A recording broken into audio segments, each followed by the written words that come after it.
সুন্দরবনের নদীপথে সিপিএম নেতাকর্মী সমর্থকরা ব্রিগেডের ডিওয়াইএফআই এর জনসভায় সকাল সকাল ঘন কুয়াশা দৃশ্যমানতা তাকে উপেক্ষা করেই নদীপথে ব্রিগেডের জনসভার উদ্দেশ্যে রওনা সিপিএম নেতাকর্মী সমর্থকদের।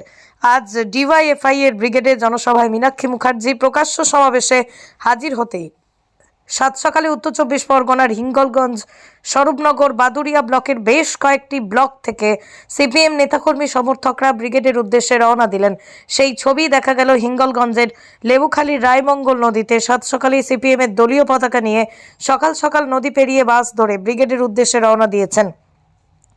সেই ছবি দেখা গেল সুন্দরবনের বেশ কয়েকটি ব্লকে।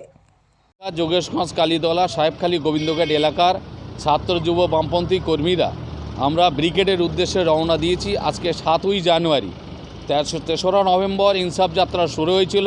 তার 50 দিনে প্রায় 2110 কিলোমিটার পথ 22টা জেলা জুড়ে অতিক্রম করে আজকে তার সমাপ্তি।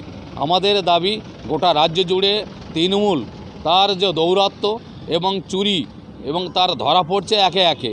একজন তিহার জেলে আছে গোটা রাজ্য জুড়ে। গত পরশুদিনই আমরা খবর পেয়েছি সন্দেশখালীতে শাহজাহান শেখ, তিনি এখন পালিয়ে আছেন।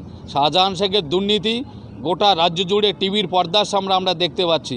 ইডি সিবিআইয়ের ওপর আক্রমণ করেছে। গোটা রাজ্য জুড়ে গণতন্ত্র ধ্বংস।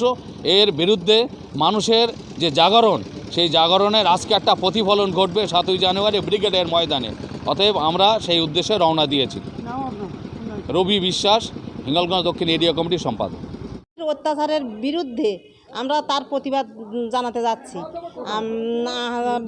ব্রিগেডের মিটিংয়ে মীনাক্ষী মুখার্জি ডাকে আমাদের এই যে ইদানিং এই সন্দেশখালী যে ঘটনাটা ঘটে গেল, তাই এর আমরা কঠোর শাস্তি চাই।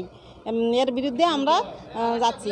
এদের যে অন্যায় অত্যাচার আমরা আর সহ্য করতে পারছি না।